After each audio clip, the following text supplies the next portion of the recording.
I was drafted in the Army in 1967, the end of the year, and served in the Army for 2 years. I went in and they trained me as a clerk.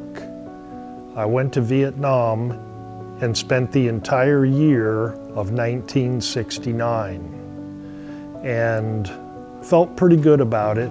You know, my grandfather served in World War I.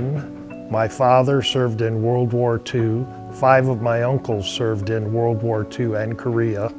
And I just thought it was my part, my family, because I'm one of 2 males in our family that were served in Vietnam. And Vietnam is somewhat of a political volleyball. You know, when we went and did our best to protect the country of Vietnam, but we weren't on the aggressive like they were in World War II. I would say that you know, we were playing a defensive war, and we didn't make any points. We didn't come out ahead. All we did is just tried to hold off the enemy. So Vietnam was not the people at home weren't happy about what was going on, and the body bags kept mounting up. We lost 58,000 men and women, so nobody could be happy about that. But myself, I felt like I did my part.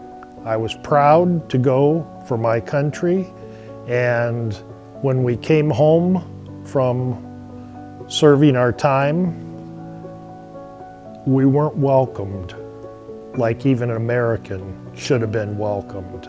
And it soured me for looking at my uncles and that they were proud that they served, and when they came home, they had something to talk about.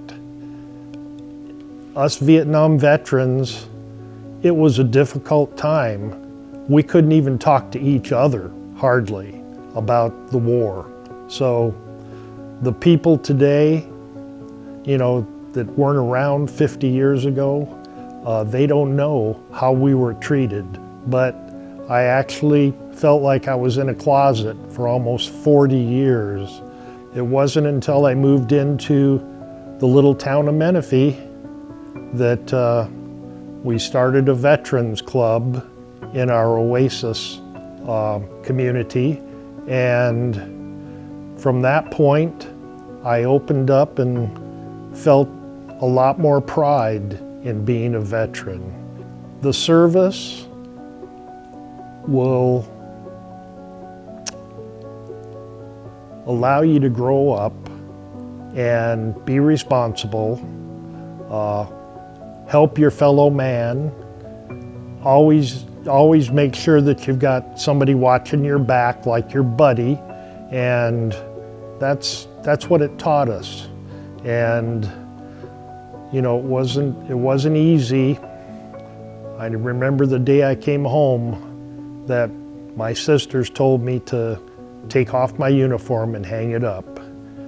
I think that today we have a lot more respect, and it's because of us Vietnam veterans have stood up and told the others that have served in the Gulf Wars that we are proud of them, and we want them to feel at home when they come home.